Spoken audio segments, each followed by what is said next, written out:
성도 여러분, 안녕하셨습니까? 만나의 아침 새벽 기도로 시작하겠습니다. 하늘에 계시는 사랑이 많으신 아버지 하나님 감사합니다. 지난 폭풍 속에서도 저희들을 지켜주시고 이 아침, 생명의 아침, 의의 아침을 맞이할 수 있도록 도와주셔서 감사합니다. 이 아침에도 친히 주님의 말씀을 통하여 저희에게 하나님의 능력을 베풀어 주시고 그 능력 속에서 저희들이 마땅히 이 땅에서 하나님의 자녀로, 하나님의 백성으로, 예수 그리스도의 제자로 사는 능력 있는 삶이 되도록 도와주시옵소서. 이 시간 저희의 마음을 성령께 드립니다. 성령께서 인도하여 주시고 충만케 하여 주시옵소서.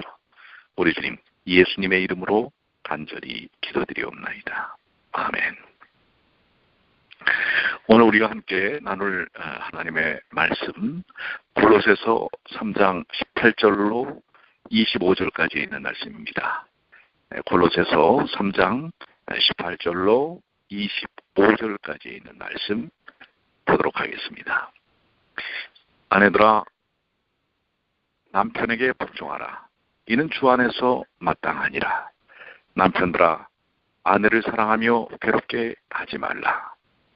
자녀들아 모든 일에 부모에게 순종하라. 이는 주 안에서 기쁘게 하는 것이니라. 아비들아 너희 자녀를 경록해 말지니 낙심할까 함이라. 종들아 모든 일에 육신의 상전들에게 순종하되 사람을 기쁘게 하는 자와 같이 눈가림만 하지 말고 오직 주를 두려워하여 성실한 마음으로 하라. 무슨 일을 하든지 마음을 다하여 주께 하듯 하고 사람에게 하듯 하지 말라.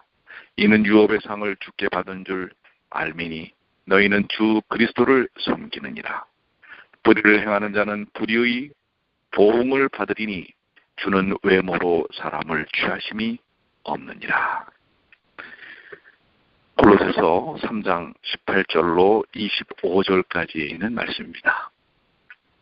우리는 예수 그리스도의 십자가를 통하여 구원받은 하나님의 백성입니다. 구원은 죄로부터의 해방입니다. 그것은 죄인이 변하여 의인이 되는 것입니다. 죄악된 옛사람이 변하여 거룩한 새사람이 되는 것입니다. 신분적으로 그럴 뿐만 아니라 또한 실질적으로 우리의 인격과 삶이 바뀌는 것입니다. 그러므로 이미 구원받은 우리에게 주께서는 성경을 통해 많은 교훈을 주십니다. 새 사람의 실제적 인격과 삶에 대해 사도 바울은 이미 앞에서 언급하였던 것처럼 성결, 자족, 진실, 공률과 자비, 온유와 겸손, 인내와 용서, 사랑, 화평, 감사, 말씀 충만, 피차, 권면, 찬송과 감사 등을 우리에게 그리스도인의 덕목으로 교훈하고 있습니다. 이제 오늘 우리 이 골로새서 3장 18절로 있는 말씀을 통해서는 가정윤리에 대해서도 교훈하고 있습니다. 먼저 남편과 아내의 관계에 대하여 그리고 부모와 자녀의 관계에 대하여 가르치고 있습니다. 18절은 아내들아 남편에게 복종하라. 이는 주 안에서 마땅하니라. 아내와 남편의 관계에서 아내의 의무는 남편에게 복종하는 것이라고 설명하고 있습니다. 그것이 주 안에서 마땅하다고 본문을 말씀하고 있습니다. 마땅하다라는 말은 합당하다는 뜻입니다. 아내가 자기 남편에게 복종하는 것은 합당한 일입니다. 성경은 아내가 자기 남편에게 순종하고 복종하도록 가르칩니다. 남편이 아내에게 복종하라고 말하지 않고 아내가 남편에게 복종하라고 말하고 있습니다. 에베소 5장에 보면 아내들이 자기 남편들에게 복종하되 죽게 하듯 하라고 말하고 있습니다. 남편의 위치는 교회의 머리이신 그리스도의 위치에 비유되고 있습니다. 교회가 머리 대신 그리스도께 복종하듯이 아내들도 자기 남편들에게 복종해야 한다고 이야기합니다. 성경에서 왜 아내에게 남편에게 복종하라고 하는가? 그것은 가정의 아름다운 조화로운 기능적 질서를 위함이라고 설명하고 있는 것입니다. 아내가 남편에게 복종하는 것은 실제 아내 자신의 행복을 위해서도 필요하다고 하는 것을 이야기하고 있습니다. 사랑은 싸움과 갈등 속에서는 원만히 꽃피울 수 없습니다. 아내는 남편의 사랑으로 행복을 느낄 수 있습니다. 그러나 싸우면 사랑이 식고 행복도 사라질 것입니다. 그렇지만 아내가 남편과 다투지 않고 남편의 역할에 대하여 인정하고 이해하고 또한 그 관계 속에서 함께 유기적인 관계를 누린다면 그것은 행복한 가정을 이루는 기초가 된다고 하는 것입니다. 19절에는 아울러서 남편들아 아내를 사랑하며 괴롭게 하지 말라라고 얘기하고 있습니다. 한편 남편의 의무는 아내를 사랑하고 괴롭게 하지 않는 것입니다. 에베소 5장에 보면 남편은 자기 아내를 사랑하되 그리스도께서 교회를 사랑하여 자신을 주신같이 해야 한다고 교훈했습니다.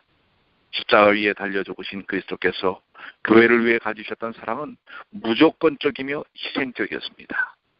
하나님께서는 남편이 자기 아내를 그런 사랑으로 사랑하라고 명령하십니다. 괴롭게 한다라는 원어는 독하게 한다, 거칠게 한다라는 뜻입니다. 이것은 말과 행위에 있어서 다 적용이 되는 것입니다. 아내는 남편의 사랑의 대상입니다. 사랑은 오래 참고 사랑은 온유한 것입니다. 그러므로 사랑한다면 상대에게 독한 말이나 거친 행동을 하지 않을 것입니다. 아내에게 독한 말을 하거나 거칠게 대하는 남편은 아내를 사랑하고 있지 않는 것입니다. 남편이 아내를 사랑해야 한다는 교훈은 창세기 2장에 증거한 창조의 이치에 근거합니다. 아내는 남편의 갈빗대 하나로 만들어졌습니다. 다시 말해 아내는 남편과 별개의 존재가 아니고 바로 남편의 가장 소중하고 귀중한 몸의 중요한 부분입니다. 곧 남편이 사랑의 품으로 품어야 할 대상이라는 말입니다. 남편이 자기 아내를 사랑하는 것은 결국 자기 몸을 사랑하는 일이요, 자기 삶을 위한 것입니다. 그러나 남편이 자기 아내를 학대하는 것은 결국 자기 몸을 학대하는 것이고 어리석은 일이며 자기의 삶 자체를 깨뜨리는 것입니다. 성경의 교훈은 쌍방적이어서 여자가 남자에게 복종할 뿐 아니라 또한 남자가 여자를 사랑해야 할 것을 이야기합니다. 남편이 아내를 사랑하는 것은 실제로 남편 자신의 행복을 위해서도 필요한 것입니다. 아내의 사랑은 아내의 행복과 평안과 기쁨을 만들고 그것은 곧 남편과의 함께하는 가정의 삶을 통해 봉사와 희생으로 이어지는 것입니다. 부부의 갈등이나 걱정은 그로 인하여 사라질 것이고 가정은 피곤한 세상 생활에서 안식처가 될 것입니다. 바로 남편과 아내와 남편, 아내는 남편을 존경하고 순종하고 복종하며 남편은 아내를 향한 자기 생명까지도 내놓는 사랑을 통하여 유지되는 관계가 바로 부부관계라는 사실을 이야기하고 계시는 것입니다. 20절입니다. 자녀들아 모든 일에 부모에게 순종하라. 이는 주 안에서 기쁘게 하는 것이니라. 자녀와 부모의 관계에서 자녀의 의무는 부모에게 순종하는 것입니다. 모든 일에라는 말은 하나님을 거스르는 일 외에 모든 일을 가리키는 것입니다. 만약에 부모가 믿지 않은 부모가 하나님을 믿는 것을 막는다면 그것 외에는 다 순종해야 한다는 사실입니다. 주 안에서 기쁘게 하는 것이라는 말은 영어 성경의 번역처럼 주를 기쁘시게 하는 것이라는 뜻입니다. 부모 순종은 곧 하나님을 기쁘시게 하는 일입니다. 하나님은 사회의 질서를 귀히 여기고 무질서를 싫어하십니다. 자녀가 부모에게, 젊은이가 노인에게, 종이 주인에게, 학생이 선생에게, 하급자가 상급자에게 에티켓, 예절을 갖추고 그를 존중하는 것은 하나님이 기뻐하시는 마음가짐입니다. 하나님께서는 자녀들이 부모를 조롱하거나 멸시하지 말고 공경하고 순종해야 할 것을 가르치셨습니다. 출애굽기 20장 12절은 내 부모를 공경하라. 그리하면 너희 하나님 나 여호와가 내게 준 땅에서 내 생명이 있길리라. 신명기 27장 16절은 그 부모를 경홀히 여기는 자는 저주를 받을 것이라 할 것이요 모든 백성은 아멘 할지니라. 자녀들은 마땅히 부모에게 범사에 순종해야 합니다. 우리 주 예수 그리스도께서는 친히 인간 부모인 요셉과 마리아에게 순종하셨습니다. 누가복음 2장 51절 예수께서 한 가지로 내려가사 나사렛에 이르러 순종하여 받드시더라. 부모에게 순종하는 자녀들을 통해서 우리는 얼마나 의로움과 또한 축복이 드러나는지를 보게 되는 것입니다. 자녀들은 부모를 순종하고 섬기고 공경해야 합니다. 이것이 바로 예수님께서 우리에게 보여주신 모본이요 하나님께서 우리에게 전하는 뜻이라는 사실입니다. 아울러 21절에는 아비들아 너희 자녀를 경록해 말지니 낙심할까 함이라. 한편 부모의 의무는 자녀를 경록해 하지 않는 것입니다. 아비들아라는 말은 자녀의 교육에 책임이 1차적으로 부모에게 있음을 이야기하는 것입니다. 부모는 자녀들을 책임져야 할 책임이 있습니다. 특별히 교육해야 될 책임이 있습니다.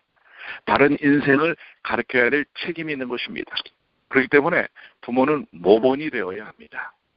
여기 자녀를 경록해 하지 말라라는 것은 교육을 전제한 것입니다. 자녀들을 바르게 교육해서 그들이 삶의 온전한 원리와 모습을 갖게 해야 한다고 하는 것입니다. 경록해 한다는 것은 성질을 나게 한다는 것입니다. 분을 다스리지 못한다는 것입니다. 이것은 바르게 부모를 통하여 정당하게 배우지 못했을 때 나타나는 모습입니다. 그래서 자녀들에 대한 교육의 1차적 책임은 사회나 학교에 있는 것이 아니라 교회에 있는 것이 아니라 부모에게 있다는 사실을 우리는 기억해야 합니다.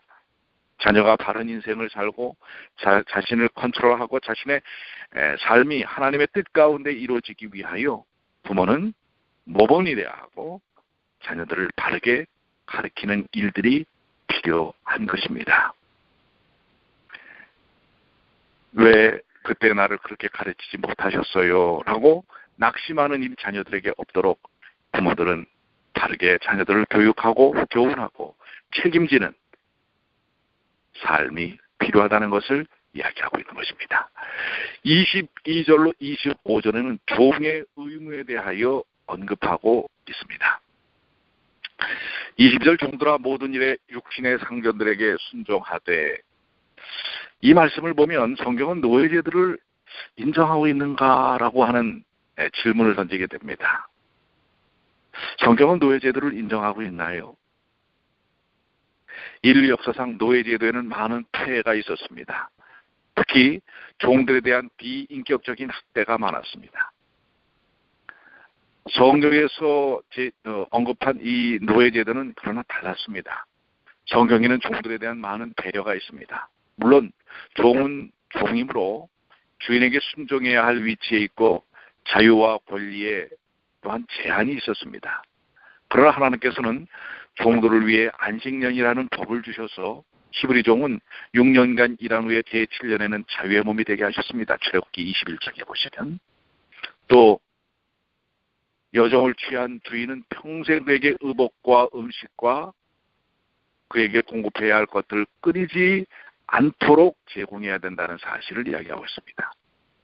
또한 종에게 어떤 상해가 입혀졌거나 문제가 생기면 그 종을 놓아주어야 한다고 출애굽기 21장에 언급하고 있습니다. 성경에는 의인은 그 육축의 생명을 돌아보나 악인의 긍휼은 잔인하다고 말하고 있습니다. 짐승마저도 주인은 그걸 정말 소중하게 다루어야 한다고 하는 것을 이야기하고 있습니다. 하물며 종들에 대해서는 인격적인 대접이 필요하다는 사실을 이야기하고 있습니다. 성경은 어떤 제도를 적극적으로 이렇게 만들거나 정하지는 않습니다. 그러나 이 세상 사회 구조, 그 당시 사회 구조가 갖고 있는 문화적인 특성들은, 제도적인 특성들을 그대로 인정하고 그것에서부터 하나님의 사랑과 의로움이 어떻게 드러나야 할지를 말씀하고 있는 것입니다. 노예제도를 적극적으로 하나님이 만드시거나 하신 것이라고 저는 보지 않습니다. 그러나 그 당시 사회적인 환경적인 배경들이 그것을 통상적으로 여겼을 때 오히려 그것을 통해서 하나님은 그것이 바르게 유지되도록 제시하고 인도하신다는 사실입니다. 오늘날 옛날 같은 노예제도는 없습니다. 그러나 오늘날에는 새로운 형태의 주종관계가 형성되어 있습니다. 그것은 돈을 매개로 하는 계약관계입니다. 직장에서 고용주와 피고용인 간에는 옛날의 노예제도 못지않은 약속된 복종관계가 있습니다. 그것은 강제적 노예제도는 아닙니다. 그럴지라도 새로운 형태의 주종관계임을 나타내고 있는 것입니다. 그러므로 이 구절의 말씀은 오늘날 이러한 새로운 형태의 주종관계에 적용될 하나님의 교훈입니다. 요즘은 이런 부분들을 또 이렇게 표현들 하죠. 갑과 을. 이 주인의 위치에 있는 것을 갑이라고 하고 종의 위치에 있는 것을 을이라고 합니다. 그래서 이 갑이라고 하는 이야기를 많이 요즘 쓰는 것을 볼 수가 있습니다. 그런데 바로 그런 계약된 계약 속에서의 주종관계에 대하여 우리는 오늘 이 말씀을 통해서도 바르게 그 주종관계가 이루어져야 한다는 사실을 이야기하고 있습니다.